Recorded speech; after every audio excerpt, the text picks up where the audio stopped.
originally from Perth, but I'm just back here for Christmas, which is... Weird laugh. That's lovely. But then we actually had a bit more punch to Christmas this year because my brother got engaged on the 23rd.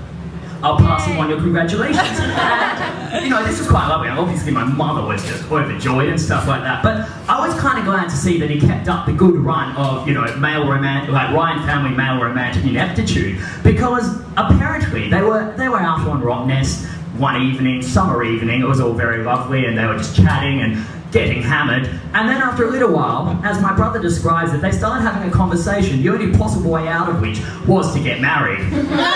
So they did. But this just brought to mind, well, not actually married, engaged, but this just brought to mind my father's own engagement, which was so fucking typically dad that it just blows my mind. Because apparently after about, 3.5 years worth of dating and my mother's borderline constant proposals to dad, which he played off by just saying, I'm not the marrying type, he finds himself at dinner one evening and mum's going, this is it, Jerry, you know, 3.5 weeks from now I'm going to Italy, I'm not coming back, this is it, this is the last dinner you're going to have with me. And dad pauses for a second, looks off into the distance and just goes, so do you still want to get married?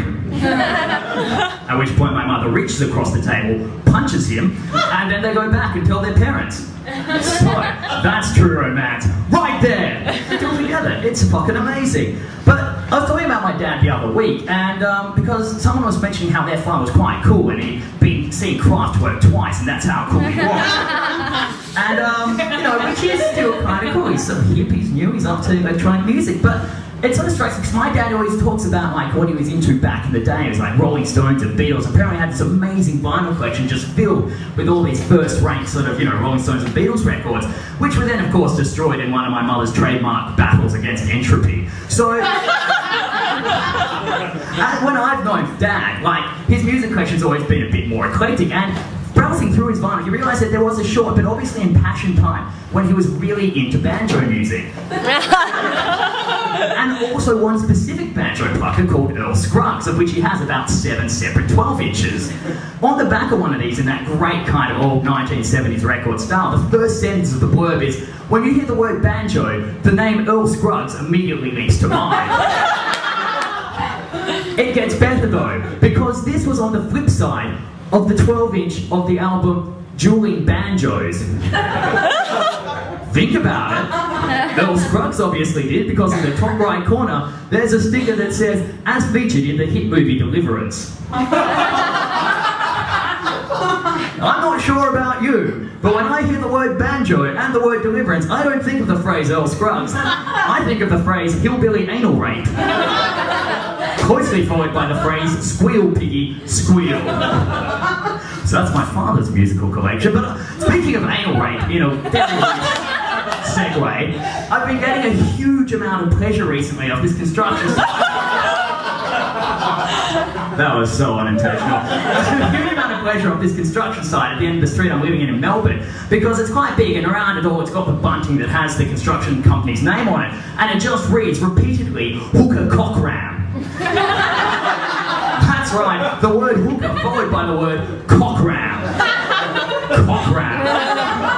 Now, it may just be me, but hooker cockram doesn't sound quite so much like a construction site as it does something that would get you kicked out of most brothels. And believe me, I know a thing or two about being kicked out of most brothels. So anyway, I just think it's fucking amazing. Like, did these guys just meet at a party? Like, Mr. Hooker, meet Mr. Cockram. Oh man, that is so awesome. We've got to do business together.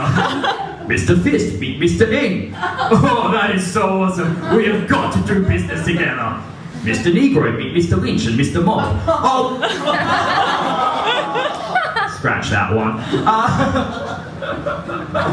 Oh, I completely lost my train of thought. There we are, exactly pertinent to the next bit. So, every now and again, like, I'm quite lucid in conversation, I feel, but every now and again my brain just flogs me down this sentence that I have no possible way of finishing. And we get towards the end, and then I start panicking, and it starts panicking, and it just starts throwing me random words to try and fill in the gaps. It's like, here, have xylophone. You're like, fuck, xylophone? What am I supposed to do with that? I don't know, take it on a musical tangent or something.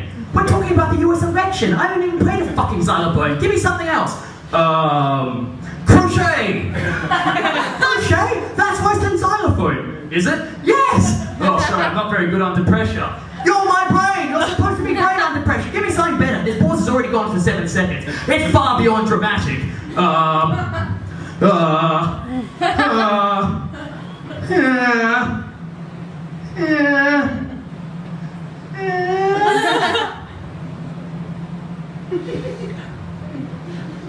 Come, Guzzler! I just said that, didn't I? And now I'm on stage and everybody's looking at me. So, completely tangential, I guess, but I'm really bad with one-night stands. It's something that doesn't necessarily happen all that often. That's probably good because it produces quite a lot of stress in me. And it's not necessarily that I'm bad at sex or that they're bad at sex or that the sex is bad. It's just that there's always something happening on the periphery that makes it an incredibly stressful experience for me. And I had one particularly volatile experience just before I left to Melbourne where I hooked up with this girl and that was lovely. We went home, it was really a lot of fun and, I went to sleep. That's great. Nothing bad has happened so far. But I wake up at 11 a.m. in the morning, and I'm not sure if everybody here is familiar with the concept of the AGB, or after grog Bob, but I wake up and something profound is brewing. Like, I know this shit is going to have narrative, but this isn't exactly something I want to subject the girl I've just slept with cistern to. So I think, maybe I can harbour this, maybe I can just get out, it'll be fine. But after about 50 minutes, like, shit, no, this has definitely got to happen. And she's starting to rouse. I think, I've just got to get it out of my system before she rises. It'll be fine, it'll be like nothing's ever happened. So I sort of take myself out of bed and I walk into the bathroom and fair enough, this thing is fucking epic. Like, it's really quite phenomenal. I think it's safe to say that without a hint of hyperbole, not since the birth of Jesus himself has something so monumental passed from a human being. So anyway, it's up, it's done, this is great, I'm fine. And I just turn around and I just go, goodbye little fella, press the flush down, and then the water starts coming up and I'm just like, Jesus, fuck off, fuck off, fuck. And it stops about 2 centimetres from the top.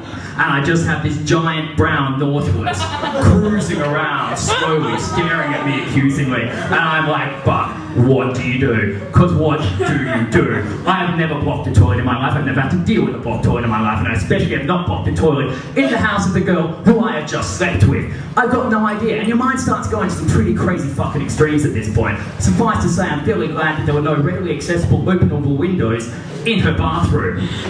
The other option that did kind of occur to me was that I am leaving the state in a few days. Quite possibly, I could just leave the house, never see her again, and everything would be okay. But I was a little bit apprehensive about the prospect of logging into my Facebook account in 2 days' time to find out that Carolyn Stewart has tagged you in one photo.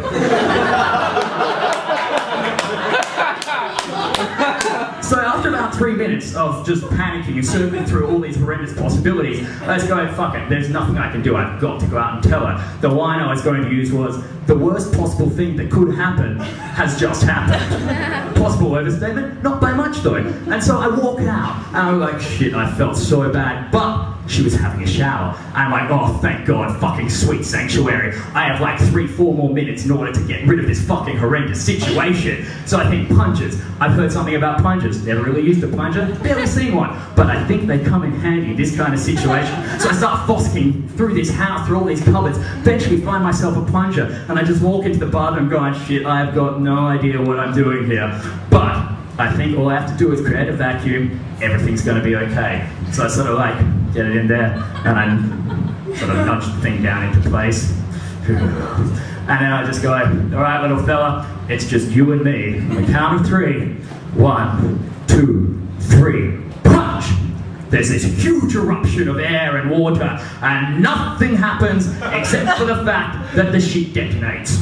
It goes everywhere. And so from having this relatively clean, orderly, lake-like system of shit, we now have this horrible Dagobah swamp-style system of shit. And I just thought, wow, it can actually get worse, and it has.